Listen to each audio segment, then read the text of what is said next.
Hi, Sophie. Welcome to my podcast, One for the Road. It's an absolute pleasure to have you on as a guest. I've asked you on because we've been friends for a while now, and your journey has been all over the place. And I just thought it would be an amazing thing for you to share it because it's so powerful and strong in so many areas.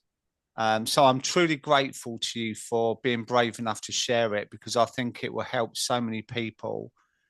So thank you so much. Oh, thanks, Dave. That's really, really touching, really kind. Yeah. Well, it's upsetting in many areas. And, as I said in the intro, we have to caveat that there are discussions around suicide in that. So it's a difficult one as well, isn't it? And, you've been so brave throughout this whole process, but we'll come on to that. Um, and just checking in that you're okay. Yeah, I'm good, thank you. Good. Okay. And where did it all begin, Sophie? Let's start at the beginning, like we always Okay. do. Yes, well, I made a few notes because I do tend to sort of like jump all over the place. I'm trying to sort of stay Oh, you haven't got that thing, that yeah, thing. that we all know we've got because of our addiction, and it's I mean, it's coming out more and more and more yeah, now. I And I said to definitely. you earlier, let's just all hold our hands up and say, I don't need a diagnosis because I've obviously got ADHD because I'm an addict. So let's just be done with it. Yes, so apologies. I will try not to jump all over the place and stay in the order of my life rather than go Yeah. from the beginning to the end to the beginning.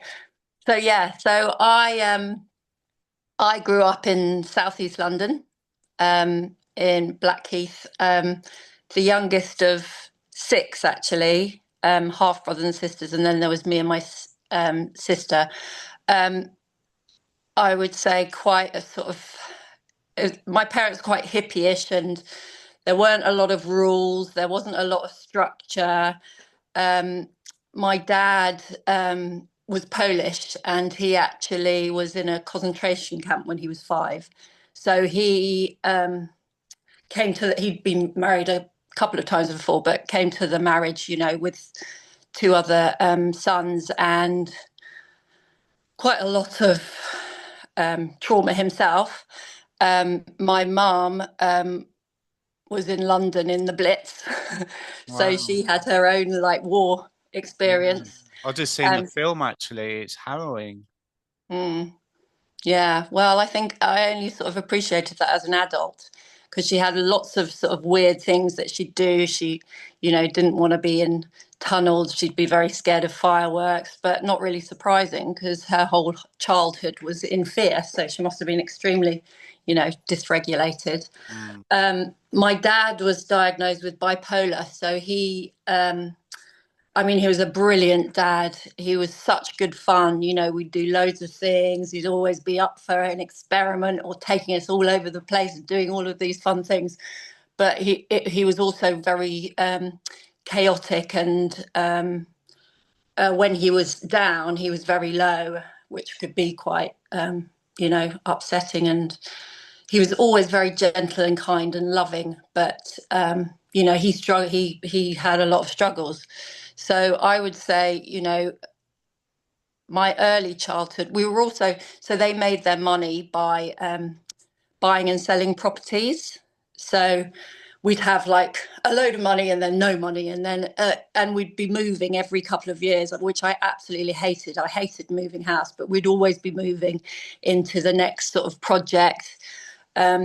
A lot of kind of derelict houses, there wouldn't be floorboards or no heating, and my dad would do them up, sometimes with help, depending on. But then the recession hit, and money became tight. But yeah, so young, young me was pretty. I loved being. I had, I was the youngest, so I spent a lot of time with my brothers and sisters. They looked after me basically. I feel like they were kind of my grown-ups. There wasn't really a lot of parenting going on, um, but I didn't feel safe or sort of I remember always trying to find hiding places and stuff. I was obviously like really kind of, I didn't feel very safe. And yeah, I mean, I don't, if when I look back to those really early days, I wasn't very happy. I was also dyslexic. So when I went, my parents sent me and my two older sisters to a private secondary school, but they were both quite academic, and I just wasn't. I was dyslexic. I was a really good runner, so I ran for Southeast London, which is kind of why I got in, because they, spotted I could do this running and put me in all these competitions, which again I hated the sort of attention and it was all just a bit stressful. But I didn't enjoy school because I was just out of my depth. It was a very academic school, and I was into the art and all of that kind of thing. So yeah, so it wasn't happy teens either. I was very uncomfortable in my own skin, but I wasn't a drinker. So I had my first boyfriend by the time I was 15, and then I stayed with him till I was 21. We were like a mini kind of grown up couple. I think it was he was lovely, very stable, very sensible, and thank God for him really and my friends, because I'd just leave the chaos of home at home and just go off and pretend to be a grown up, little we'd go on these little holidays and we're just so grown up. But it probably saved me because I was going out with him through my, late teens when my other siblings were kind of, all going a bit crazy. And I was like the designated driver. I learned to drive. I was about as soon as I was 17. And that was all pretty as it was. And then I went, I got into this Nottingham Trent University to do textile design. And I was really excited about getting away from home because there was a lot going on with my other siblings and my parents. They were just always arguing. There was a lot of friction in the house because of my dad's ex and my mum not wanting her to be anywhere near us, and there was just a lot of arguments, and they were always screaming. I was a bit scared of my mum because she was very, very volatile. So and because I was the youngest, I used to sort of be sent down to break it up because I'd be like, please stop, and then they'd stop. But it was, it's not really great sort of modeling, is it, for a little kid? But yeah, so moving out was good. I was pleased to be going off to university. I'd had holiday jobs and stuff and went off. And that's, yeah, so that's when my drinking sort of ramped up. Suddenly I was at college, everyone was crazy drinking. This was what would that have been, 90s? Something like that. I don't know how Yeah. old you are, so I don't want to be rude. Yeah. So let's say the 90s. Yeah, it was the 90s. And, I mean, university back then, it was just ridiculous. It was, pound a pint. I was at Nottingham Trent, and that's all we did was like drinking. And it was really good fun. But after a couple of terms, I came home for the Easter holiday, and long and short of it is my dad had angina, and we went to see his aunt for the day, and he had a heart attack on the platform station when we were coming home and died. Oh God. Just like there and then in front of me. We've gone up together, and I came back in a police car by myself, having had to identify him. And I mean, I couldn't even say that sentence though, Dave, and I'm not exaggerating. It took me about 4 years to even say that little, say the words of what had happened, because I couldn't handle it. I didn't know how to handle it. I'd never been taught how to deal with any emotions. I grew up in a house where it was like, if you were crying, oh, let's distract. Oh, come and let's do this. Or, any kind of uncomfortable feelings. It was Pushed avoiding them. aside, yeah. Anyway, Yeah. pull yourself together, or come on, let's go and do this, or, distraction, distraction. And I didn't know how to deal with this at all. So I actually said to my friends, because I was desperate to get back to university, I just wanted to get away and not think about it. Literally, I thought that I could just put this great big barrier up and just not go there, because I couldn't. I was so traumatized by it. I had so much guilt, and um, I felt really responsible because I didn't really understand, that he'd had this massive cardiac arrest. There was nothing I could have done. Um, but I felt very, very responsible and couldn't talk to my mum about it, or my siblings really, because I felt, yeah, I felt so much guilt. It was awful. What did you feel guilt about that? Because you were there and you couldn't help him? Yeah, because I was there and I didn't know CPR. So I was just standing there screaming, waiting for the ambulance, didn't know what to do.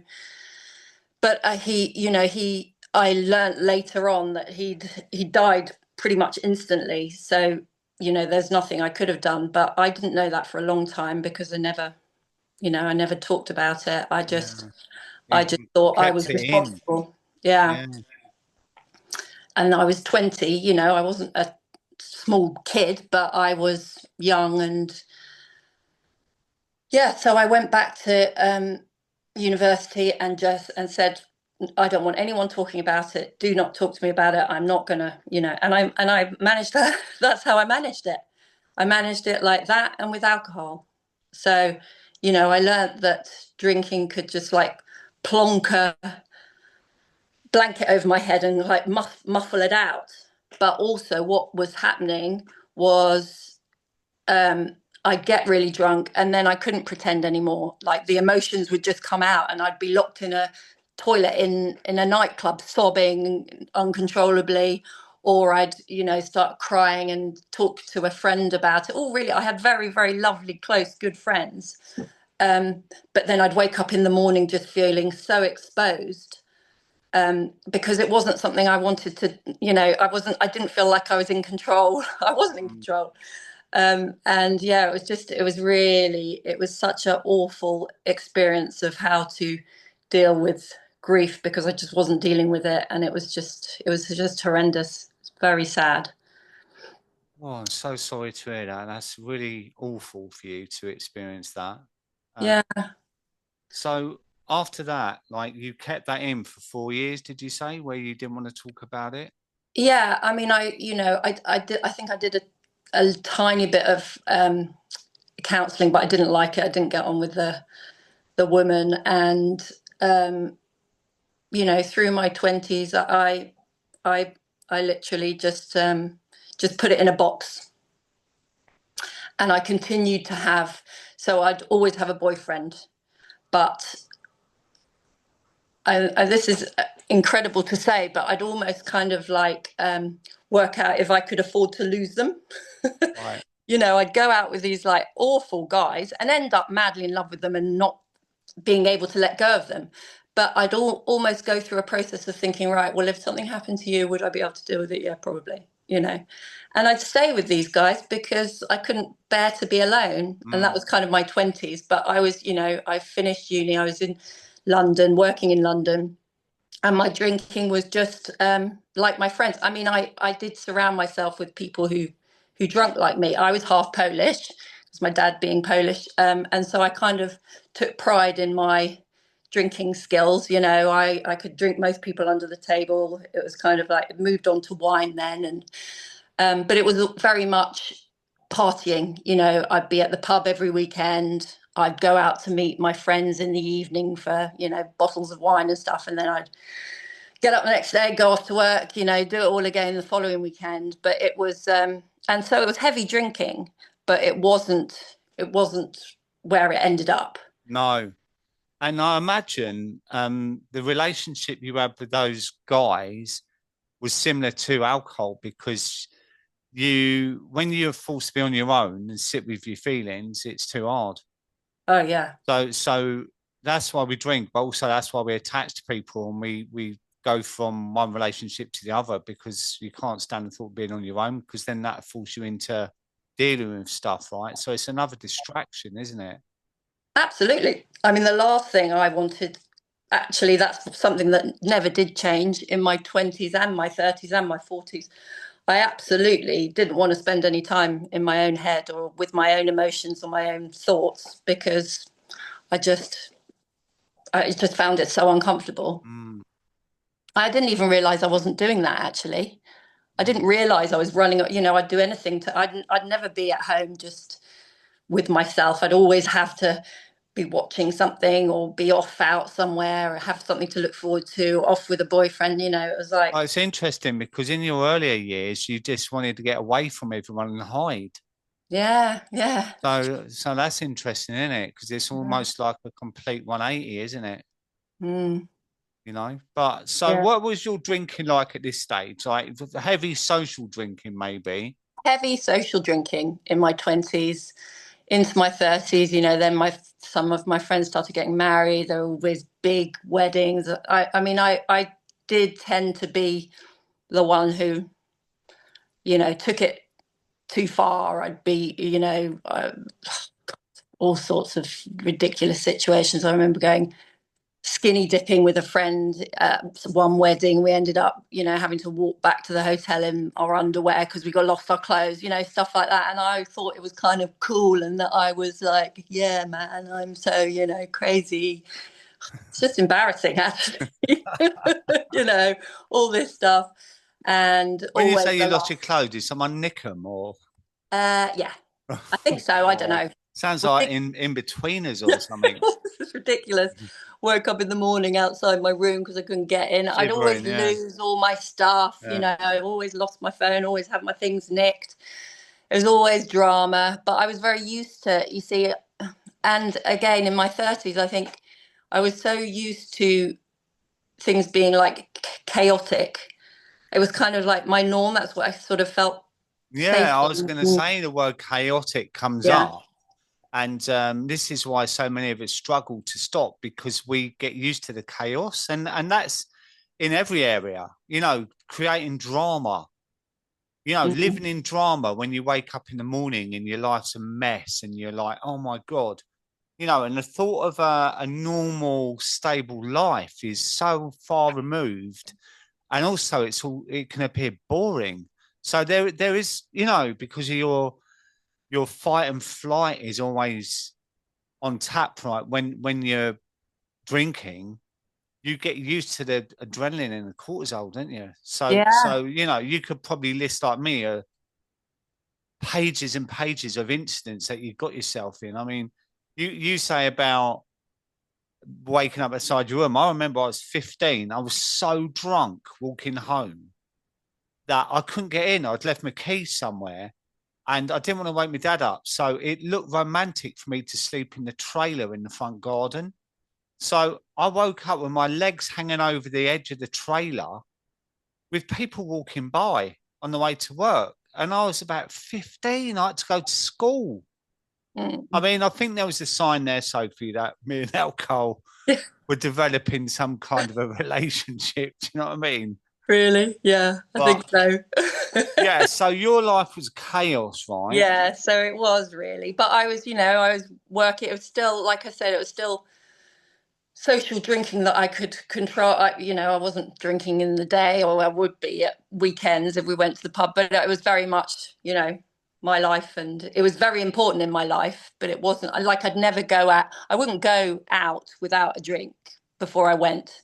So it was giving me that confidence to, be all chatty and all lively and all thought I was funny, and I could dance and I could be this version of myself that was a lot more confident than actually who I was. Mm, mm, Um, and that carried on into my 30s. Then I met my husband and we started dating. He really enjoyed a party too. So we then my partying probably ramped up a bit, and there were other things involved, and we'd stay up really late, and we were in the party house. So we got a house together, and it was like we were always having parties, always having people back to ours after, always really, really late. And but I could still just about keep up. Well, I could kind of keep up, but that was when the hangovers were starting to get worse, you know. Um, and then we got married and desperately trying to get pregnant. I've always wanted to be a mum. I knew I really, really wanted to be a mum. Um, having having children was really, really important to me. And actually, my first pregnancy, very sadly, found out I was pregnant. I was so excited, straight into, and I with all my, I then went on to, yeah. So with this pregnancy, sadly, we went for the heartbeat scan and there was no heartbeat. And I was absolutely, it was a death for me. All the feelings about my dad dying came back. And I remember the day it happened, and I went out and I think we just had a party. So we had all these mixers and things.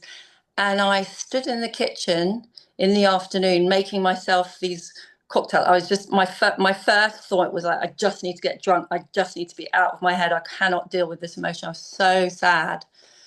And yeah, it was awful, really, really awful. Miscarriage. I think early miscarriage, there's so little talked about. I just assumed it was all going to be all right.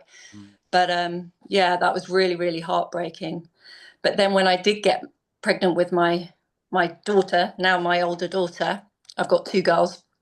I was over the moon. I was so excited and had no problem, you know, becoming squeaky clean, perfectly healthy version of myself. I really wanted to be, really healthy and be the best mum that I could possibly be. And had her, which is just like the best moment of my life, easily, hands down. I'll say that, but obviously until my second daughter came out, and then I'm like, no, having you was the absolute best moment.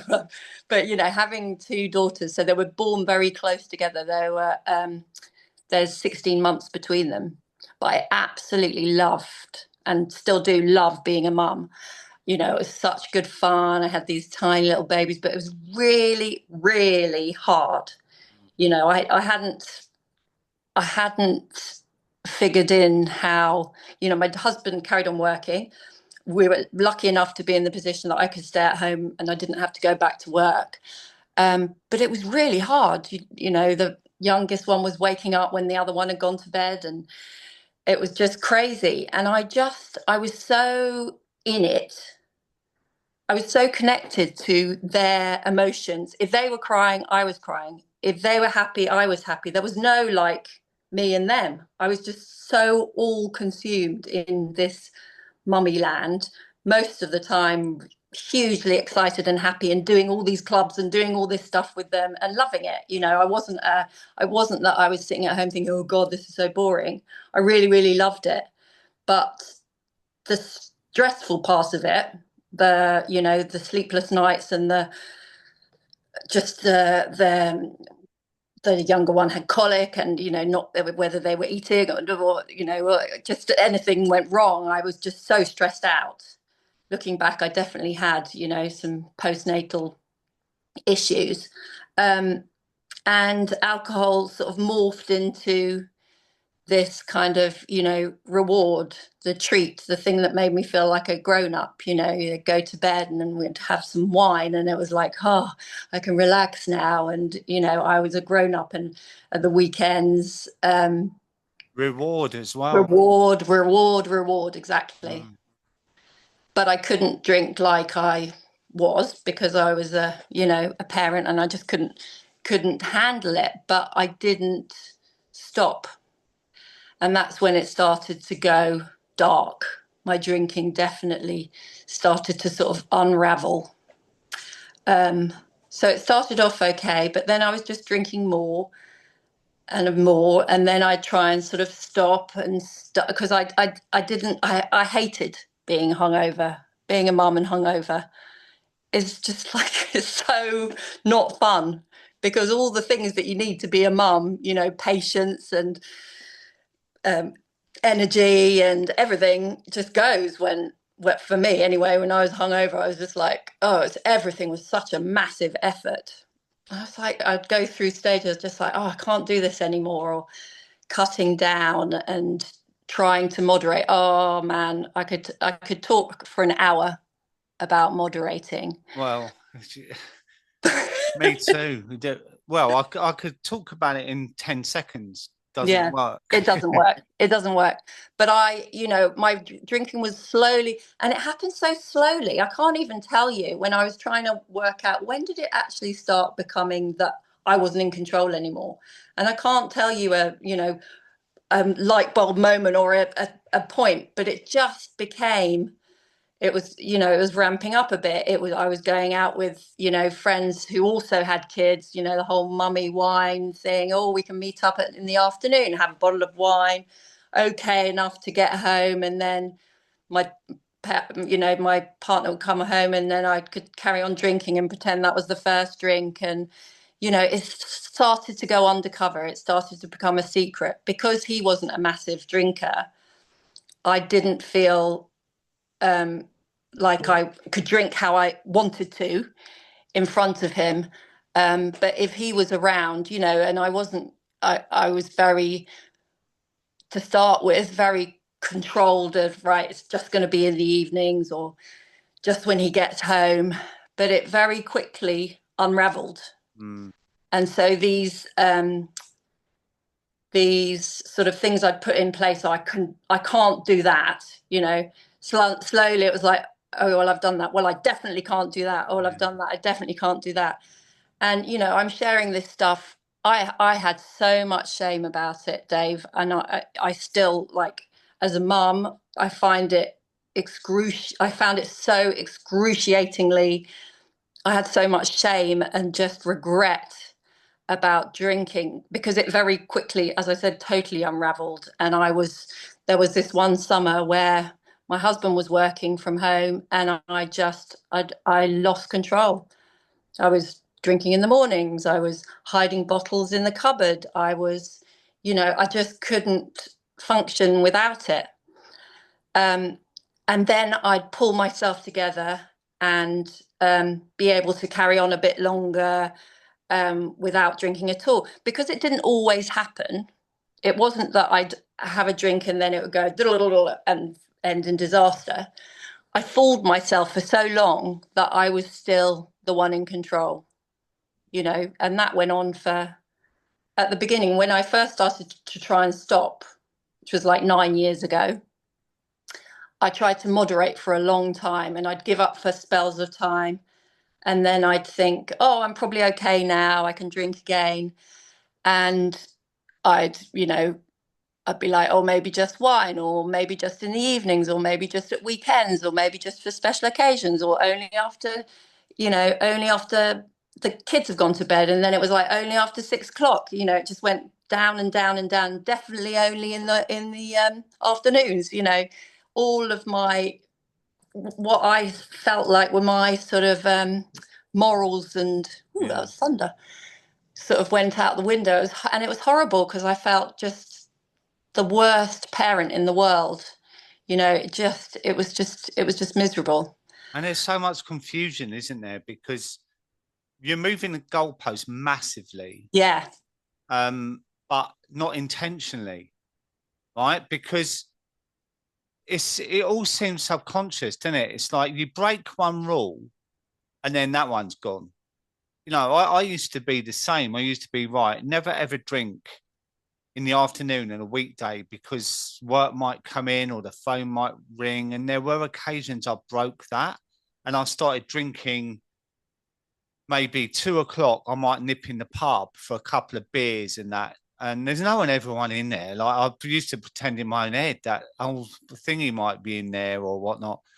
But once I started, of course, as we know, it's you can't stop, right? So then I would go home and carry on drinking. It'd be 4 o'clock and I was already drunk, thinking, Mhm. Christ, it's like like I was in the flat then looking out the window and people are walking their dogs or picking their kids up. And I'm thinking, I'm drunk on a Wednesday afternoon.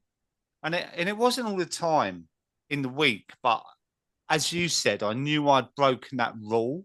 And Mm, once it was broken, it was almost like it allowed for it to be broken easier again because I'd yeah, already done it.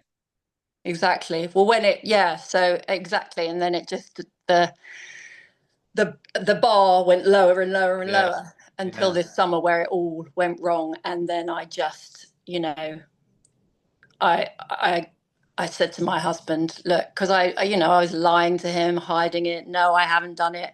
Going to bed, waking up in the morning thinking, did I get away with it? How angry is he going to be with me?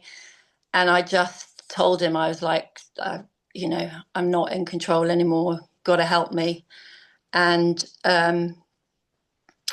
and then I went to my first AA meeting. But I wasn't. I mean, I knew I wanted to stop, but I don't think I was ready to stop. So I carried on, sort of stopping. I did AA for quite, I mean, it was very helpful for me because it got me talking about it. But I was still holding a lot back. I didn't want this group of women to know how bad it had got because I wasn't really, I convinced, they say to look at the similarities. I could just see all the differences Mm. because in my head, I'd been able to be in control. I was just a heavy drinker in my 20s and 30s. I wasn't a teenager, having like a drink problem. So therefore, I definitely didn't have this disease. It just got out of hand. And as soon as I got back in control, then I relapsed and I was drinking again. So, so that's when I started sort of. Taking it really seriously. And I actually managed to get nearly 4 years sober, which is amazing. Yeah. It was Brilliant. actually through lockdown, which was very helpful because I didn't feel lockdown. It was obviously it was awful, but it was great for me because I didn't feel like I was missing out on anything. I could do the whole sober thing. Yeah, so that was really, really. I see that 4 years as such a massive blessing because awfully, tragically, at the beginning of lockdown, my sister died very suddenly of an ovarian cancer. Well, from her diagnosis to her dying was like 2 weeks. God. There was a cancer that had literally, it was so aggressive, it spread to her bones, her liver, her spine. And we found out she lived in Bristol and I drove straight down there and I was with her through the whole process, which was absolutely, you know, I was very close to my sister, and she was like my kind of parent in a lot of ways. She was my sort of cheerleader, and the one we'd be the if one of us got a new job or a new boyfriend, or we'd be with each other the whole time talking on the phone. So that was absolutely awful. But luckily, I'd been sober for a year and a half by this point. There was no way I was going to drink through it. Um, and then a year later, almost to the day, the same happened to my mum. So she had ovarian cancer and it spread very quickly and killed her within a couple of weeks. God. Um, and so again, I was still sober at this point, um, So and didn't that's want to. three deaths that was sudden, really, isn't it? Yeah, Your dad yeah, with the heart attack, your sister and your mum, all very yeah, quick. all very quick. And yeah, so I was with them. I was there, although with my I wasn't with any three of them. They'd sort of sent me off to do something, and I'd come back, and they were not with us anymore. But yes, yeah. I mean, there's nothing to say apart from it was just, absolutely awful, absolutely heartbreaking. But so when my sister was, well, we knew that she was dying, but I knew I wasn't going to be. If I'd started drinking, I remember thinking, being in the hospital, they amazingly turned a blind eye to us. Me and my eldest sister, we were with her and sleeping in the room and stuff, and they let us do that even though it was the start of COVID. But there's no way I could have done that if I had been drinking. It would have all been about me. I would have been probably back in her flat, too drunk or too hungover to even be there. But yeah, I know, at least I knew that I could be be with her and be, be totally 100% present. And that was, yeah, that was just, so my sister dying was 5 years ago. My mum was 4. But after that, yeah, sorry, it's just, it's quite, it's a lot. It's a lot to talk about. Mm. Do you want Um, to take a breather? no, it's all right. I'm okay. Um, I'm just trying to sort of bring it back to my journey with, oh, no, I said the word. I didn't want to say the word Well, journey. I hate that I word. said it in the beginning, so With drinking. Something that is massive for me now that I do want to touch on with all these awful tragic deaths in my family is that I started sort of exploring into spirit and the afterworld, and I just always felt like something was there, and that they hadn't really left me, and that kind of carried on, and it's still with me. So I feel very much with my dad and my mum and my sister that their spirit is with me. And now I'm sober. I mean, after I had a couple of, once I'd had that 4 years, I never went back to trying to moderate. I've had a few relapses, but that was I'd say slips. Right, it would be like 3 days of chaos trying to claw back to being sober again. I didn't want to go back to drinking because I had this time to refer to. And I'd say this to anyone who was sort of dabbling and thinking about being sober: get a bit of time sober, because then you can see how massive it is, how it changes absolutely everything. Because having that time just made me so aware of how better my life was without it. how did you do it then, Sophie? The four Well, years. the four, a lot of it was white knuckling it, but that was when Mm. I started, um, I was going to a lot of AA meetings, but then I started reading a lot about it, and just finding out what it was actually. I think, knowing your enemy was a big thing for me, and turning it into sort of like a fight against it, because I knew I didn't want to drink anymore. It took me away from my life. It took me away from any kind of connection I felt with my loved ones who weren't there anymore. When I was drinking, I just was so disconnected from everything. Well, from I hated it. yourself as Yeah, well. from myself, exactly. And I knew I hated that. I didn't want to be in that situation anymore. Um, Sober Instagram was a massive deal for me. So I discovered that a couple of years ago now, I think it was. I think probably about the time I found you. I didn't even know what a podcast was. I didn't know about anything like that, really. When I first went sober, I was typing in thunder, having a bit of thunder. I can hear it in the Yeah, background. You're in London, aren't you? yeah, So, I am. I don't know what's going on. It's lovely and hot here, but it's thundering. That's probably my brother saying hi. Um, yeah, my brother. well, we're going to come on to that. Yeah. What was I saying? I've lost my thread now. The 4 years, how did you do it? So, Yeah. educating yourself, Educating AA. myself. Oh, yeah. And then, so I opened an Instagram page, Sober Soph, which was really great. It was more like a sort of like diary of where I was getting. But suddenly I was getting all these messages going, oh, well done, for you're a week. Oh, brilliant, you're a month. And just, finding a community was massive for me. That's what's really changed everything. Finding some real people who are sober, who are like me. They're not like, because I've never known sobriety, Mm. I just assumed I was going to be this boring person who stayed at home, didn't do anything, couldn't do anything. It never occurred to me that it would just be, so much better, and that I could do everything that I was doing just without the booze. I just didn't think that was possible. But now well, luckily, thanks to you and a group, I'm now on your group, aren't I? Your sober group.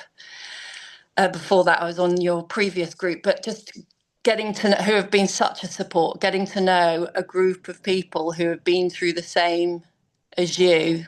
It's the connection, right? Yeah, And when you can tell your story in front of people that just get it, it takes away so much shame yeah, because we hold that shame, don't we? yeah, All our regrets in that, and we, it's full of self-compassion and understanding and real, genuine, authentic friendships as well. yeah. You I mean, know, I've made some amazing friends in our group. yeah, We've met up a few times, and now I'd say they're people I go to. yeah, I mean, so sadly, 9 months ago, my very dear brother. So he was my eldest brother, and I was the youngest. And when my sister died, we got very close because he kind of scooped in. He was very like my dad. Again, had bipolar. But we became very close in the last 5 years, and we'd speak every day. And he was a very, very important person in my life. He he took his own life 9 months ago, and I can honestly say your group through that, it was just something really gentle and special because anyone who's been through suicide, my heart goes out to you. If when it's someone close to you, people don't know how to react. They don't know how to help. They don't know how to respond, but everyone's trying to mm, make you feel better, or and they were just, everyone was just, I just felt like yeah. everyone, their arms were around me. I remember being on the group literally. I mean, the fact that I was on a group, a, a, a call with the sober group a couple of days after it happened, because Mm. that's where I wanted to be. I just wanted to be there going, this is really awful. I'm not going to drink, but I don't know what to do. I feel so uncomfortable. I don't want to be in my own head or have my own thoughts. And to be in a group of people who, could just hear me was massive. It's so important, and this isn't an advert for my group. This is an advert for connection. Whether it's AA or a group of people that do a rambling thing or a cycling club, it's aligning with people that work for you. Do you know what I mean? And that's what happened to me, Sophie, was in the beginning. I tried AA and something wasn't quite the fit for me. And I went to an event in East London, and that's where I met Claire Pooley, William Porter, a few other people, Janie Lee Grace, and that. And I remember getting on the train after, and there was a few drunk people on the train, and I was sober, which was a miracle because I had not had a drink for years. And I remember thinking, this is all right. There are normal people feeling exactly the same as me, trying to do exactly the same thing, and it feels okay. Rather than, Christ, I'm on my own with this, and I don't know how to live this life sober. I don't know how to manage life.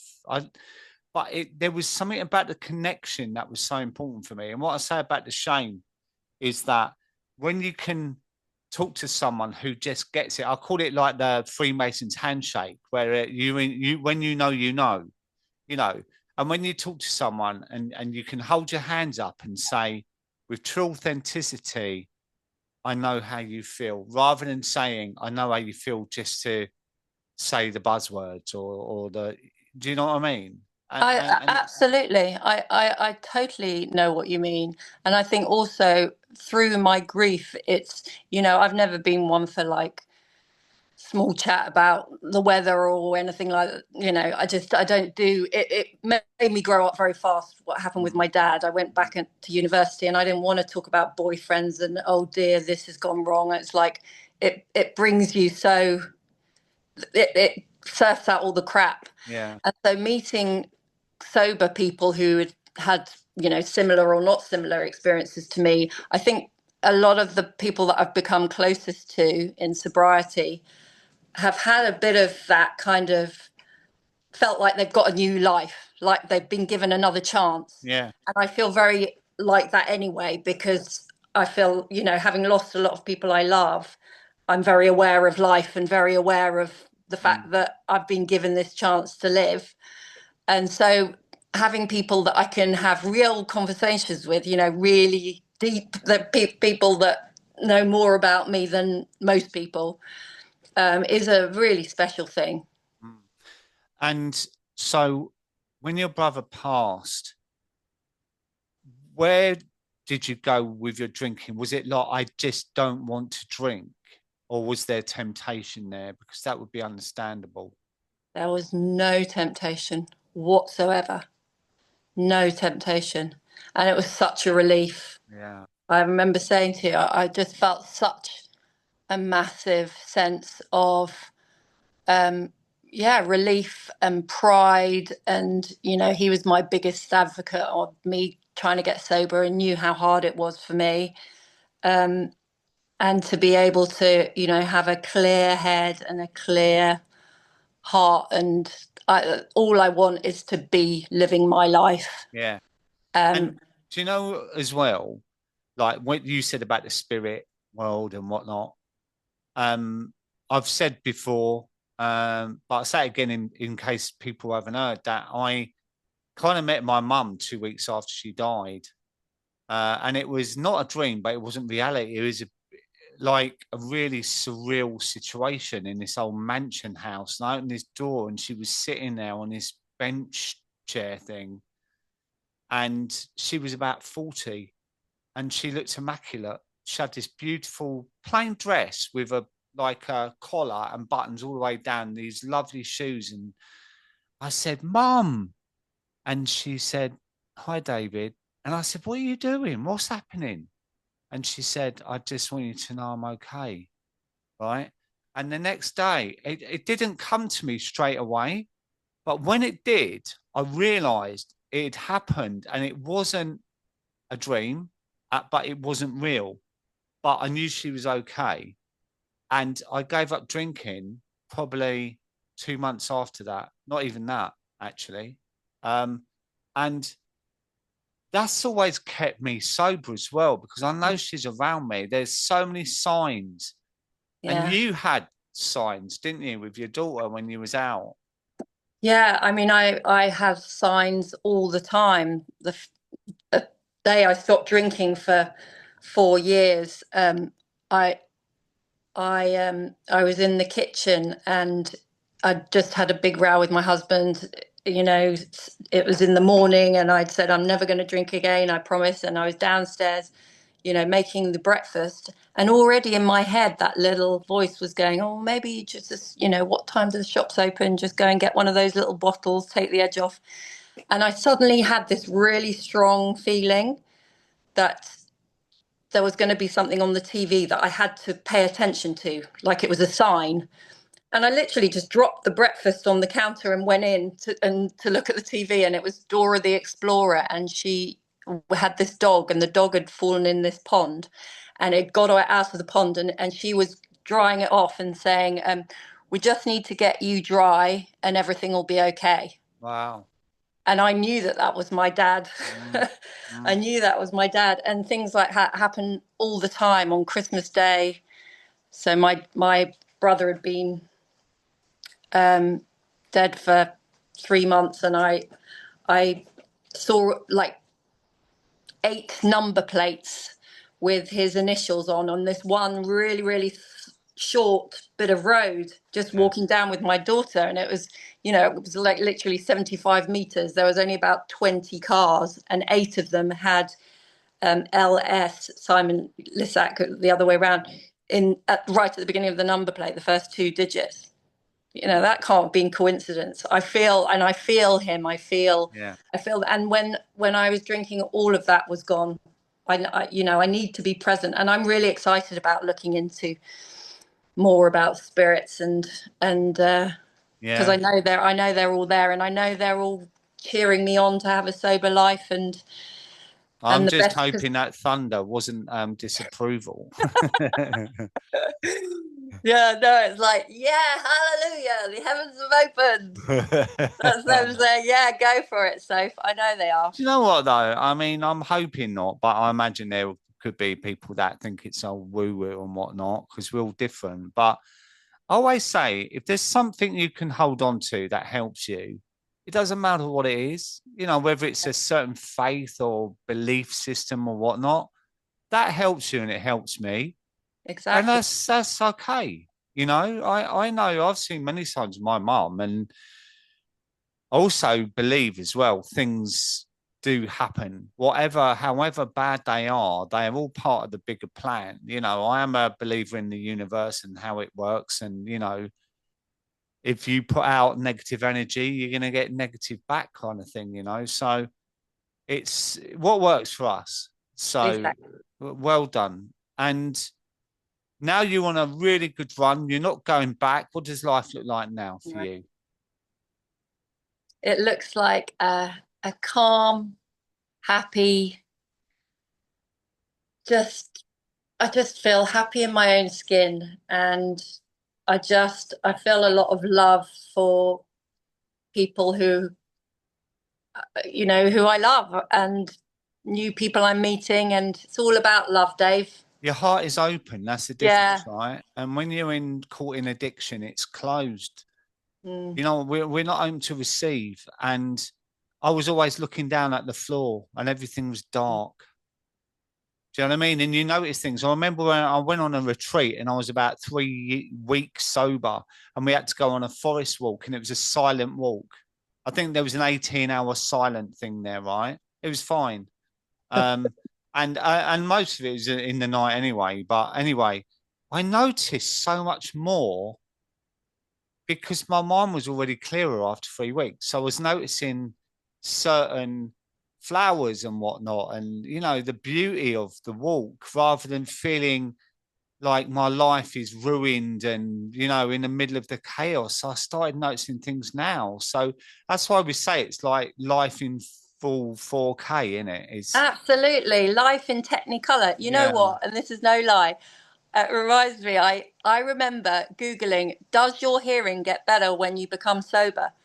Because I was out in the garden, I was like, where did all these birds come from? Like literally, I was going, why is it so loud? What all this stuff I hadn't even noticed. I thought the birds sounded so much louder Well, that my hearing must have improved. well, yeah. As I said, I don't know your age, but me, I need an ear trumpet, so it's probably mine. Victoria says to me something, I go, sorry, dearie, and hold up the ear trumpet. So listen, thank you so much, Sophie, for sharing your story. It's so powerful. Things have worked out, and you're doing brilliantly, and you're such a fantastic person. What advice would you give to someone who's listening to this and they're in the midst of what we've talked about, and it feels like it's the hamster wheel of doom and they can't get off? What would you say to them? The very first thing I would say, and it's a very hard thing to do, but just try and be a little bit kind to yourself. Mm, Someone said something to me that really, really helped. Um, was try and talk to yourself like you would your daughters. Talk to yourself with some compassion and with some love, and that will help.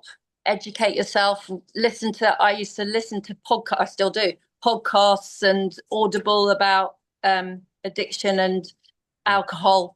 Even if you think you're not taking it in, it'll go in subconsciously as well. And yeah, just have some self-compassion for yourself. that's huge, actually, because like we say about living in shame, it's like part of a way to get out of that shame is to be kind to yourself. And if you haven't got daughters or kids or siblings, your best friend, would you talk to your best friend the way you talk to yourself sometimes? When you look in the mirror in the morning and start ranting and raving at yourself, saying you're a piece of shit and you're useless and whatnot, you wouldn't say that to someone knocking on your door saying, "Oh, I've drank again." You would put your arms around them, wouldn't you? Exactly. That's So hailstones now. So this is my dad and my mum and my yeah, hailstones. It's well, there you literally a go. sunny day at They're 23. clapping. That's what they're Oh clapping. Yeah, against a window. Well done. We're really proud of you. yeah. That's what's Oh, happening. love that. And we are as well. And thank you so, so much for sharing your story. You're amazing. And where can they find you on the gram? Oh, well, I haven't been posting much since my They brother. might want to reach out and send you a nice message. So Oh, yeah, yeah, yeah. yeah. Ooh, Oh, I you think can't it. remember it, can you? I'll put it in the show notes, and Sober people can find you underscore, there. yeah, sober underscore Soph underscore, I think, or underscore so, well, something No, like well, I'll that. put it in the show I notes. Don't don't worry. know. This is great. Well, what I love sometimes when I get on, what I call a normal person, right? And I don't mean that against anyone who's not normal, but they're seasoned podcasters. When I get someone on like yourself, it's so authentic and real. And the fact you don't know your Instagram handle is absolutely fantastic. Well done. But seriously, thank you so much. It's been amazing talking to you. Look Thanks, Dave. after yourself, and I hope it doesn't rain too hard.